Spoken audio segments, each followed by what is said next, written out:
Halo adik-adik, ketemu lagi dengan Kakak Sinta pada materi Sistem Pencernaan pada Manusia.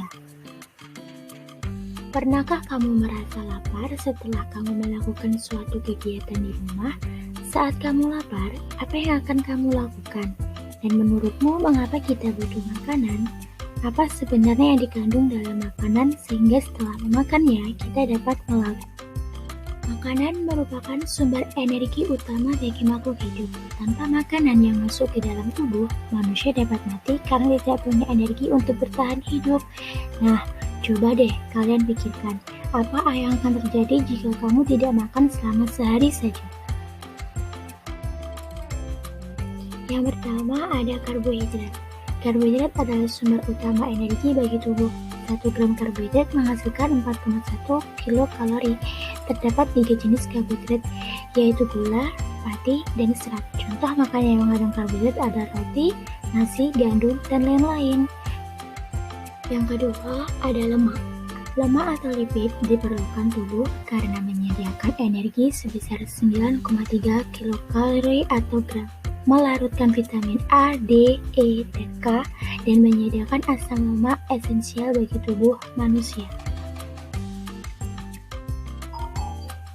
Selanjutnya, pada posisi ketiga ada protein.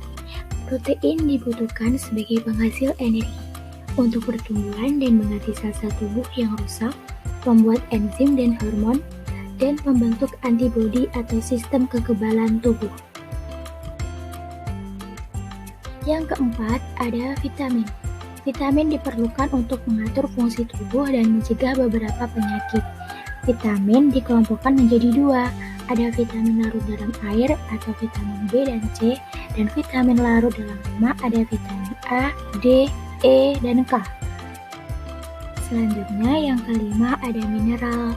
Nah, tubuhmu memerlukan sekitar 4 jenis mineral. Di antaranya ada kalsium, fosfor, kalium, natrium, besi, iodium, dan seng.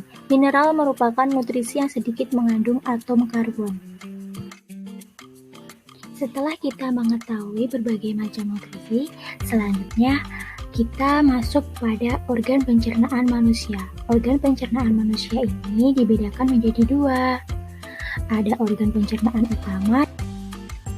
Pada organ pencernaan utama, ada beberapa macam organ. Yang pertama ada mulut, ada kerongkongan, ada lambung, ada usus halus, ada usus besar, selanjutnya ada rektum, dan yang pertama ada mulut. Di dalam mulut terdapat gigi, lidah, dan kelenjar air liur atau saliva. Air liur mengandung glukosa atau lendir, senyawa yang berfungsi sebagai antibakteri dan enzim amilase. Yang kedua ada kerongkongan. Setelah melalui rongga mulut, makanan yang berbentuk bulus akan masuk ke dalam TK atau faring. Nah, faring adalah saluran yang memanjang dari bagian belakang rongga mulut sampai ke permukaan kerongkongan atau esofagus. Pada pangkal faring terdapat kartu pernapasan yang disebut. Setelah melalui faring, bolus menuju ke esofagus atau yang disebut dengan kerongkongan. Otot kerongkongan akan berkontraksi sehingga menimbulkan gerakan meremas yang mendorong bolus ke dalam lambung. Gerakan tersebut dinamakan dengan gerakan peristaltik. Selanjutnya ada lambung. Setelah dari esofagus, makanan akan masuk ke lambung. Dan di dalam lambung terjadi pencernaan mekanis dan kimiawi. Secara mekanis, otot lambung berkontraksi mengaduk-aduk bolus. Dan secara kimiawi, bolus tercampur dengan getah lambung. Getah lambung mengandung asam klorida atau HCl. HCl berfungsi untuk menjadikan ruangan dalam lambung bersifat asam dengan pH 1-3. Sehingga dapat membunuh kuman yang masuk bersama makanan. Enzim pepsin akan menghidrolisis atau memecah protein menjadi pepton atau campuran dari poipeptida dan asam amino.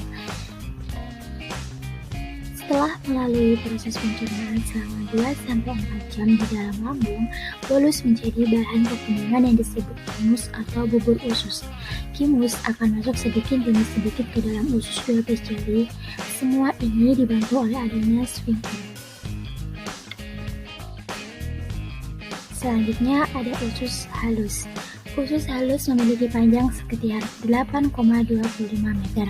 Usus halus terdiri atas 3 bagian, yaitu ada usus 12 jari atau duodenum dengan panjang sekitar 0,25 meter, usus tengah atau jejunum. Dalam usus halus terjadi pencernaan secara kimiawi. Pada duodenum terdapat saluran yang terhubung dengan kantung empedu dan pankreas. Getah pankreas ini mengandung enzim lipase, amilase, dan tripsin.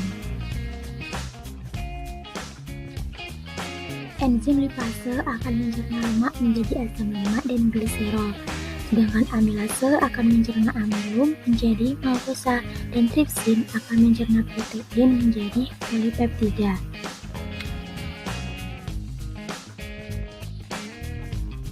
Selanjutnya, pencernaan makanan dilanjutkan di jejunum. Pada bagian ini terjadi pencernaan terakhir sebelum zat-zat makanan diserap. Usus besar.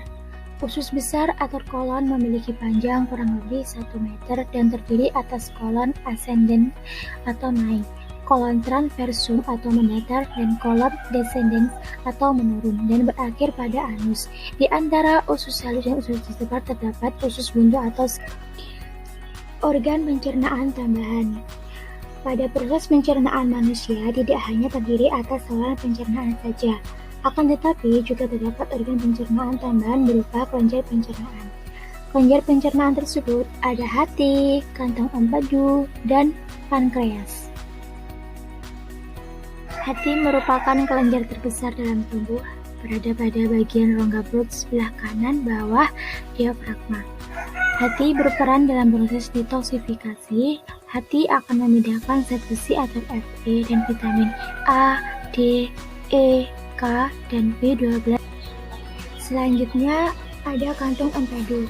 Kantung empedu merupakan organ yang berada di bawah hati. Kantung ini akan menyimpan getah empedu yang dihasilkan oleh hati. Getah empedu berwarna kuning kehijauan karena mengandung pigmen bilirubin. Bilirubin di sini merupakan pigmen yang terbentuk dari pemecah hemoglobin. Yang terakhir ada pankreas. Pankreas merupakan organ yang berada di balik pelut belakang lambung. Sel-sel pada pankreas akan menghasilkan cairan pankreas yang akan masuk ke dalam duodenum melalui saluran pankreas. Getah pankreas mengandung zodium bikarbonat atau NaHCl3. Kalian pasti pernah mengalami sakit pada perut, gigi, dan diare, bukan? Pernahkah berpikir jika sakit tersebut karena gangguan dari organ pencernaan kalian? Kali ini, mari kita belajar mengenai gangguan-gangguan pada sistem pencernaan. Berikut gangguan-gangguan pada sistem pencernaan: karies gigi, MAH, dan diare. Karies gigi. Karies gigi atau gigi berlubang merupakan kerusakan gigi akibat infeksi bakteri yang merusak lapisan gigi, sehingga merusak struktur pada gigi. Pada rongga mulut, banyak sekali bakteri-bakteri yang hidup di dalamnya. Jika bakteri tersebut bertemu dengan sisa makanan, apalagi jika sisa makanan tersebut manis, akan menghasilkan kondisi rongga mulut yang asam.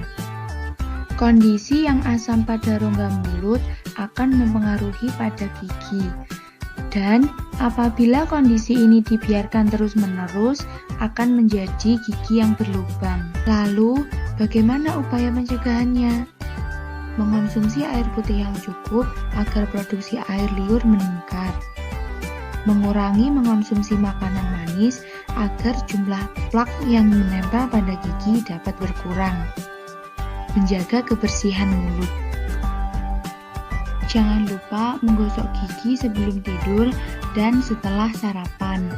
Rutin mengunjungi dokter gigi minimal 6 bulan sekali. MAH atau gastritis.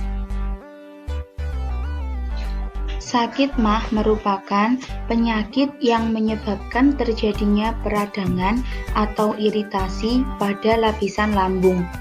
Peradangan atau iritasi inilah yang menyebabkan sakit pulas dan perih pada perut. penyebab sakit MAH, kondisi psikologis, infeksi bakteri, mengonsumsi makanan yang terlalu pedas dan asam, keracunan, minuman berkafein, makan secara tidak teratur. MAH dapat dicegah dengan cara makan secara teratur, makan secukupnya, tidak mengonsumsi makanan yang dapat meningkatkan asam lambung, menghindari stres, mengonsumsi obat antibiotik apabila MAH disebabkan oleh adanya infeksi bakteri. Diare. Diare adalah penyakit pada saluran usus besar yang disebabkan oleh infeksi bakteri dan protozoa seperti Entomobacoli. Ketika terjadi infeksi, dinding usus besar teriritasi dan gerakan peristaltik meningkat, serta air tidak dapat diserap oleh tubuh dengan baik. Pada penderita diare dapat mengalami dehidrasi karena air dalam usus terus-menerus dikeluarkan. Selain itu, penderita diare juga akan mengalami mulas di perut karena kontraksi otot pada usus besar secara terus-menerus. Lalu, bagaimana upaya pencegahannya? Dengan menjaga kebersihan makanan yang akan kamu makan. Karena makanan yang kurang higienis biasanya mengandung bakteri yang dapat menyebabkan diare. Mencuci tangan sebelum makan, meminum air yang dimasak atau air kemasannya higienis, dan menjaga kebersihan diri dan lingkungan. Terima kasih telah menonton. Jangan lupa like dan nantikan video selanjutnya ya. Bye-bye.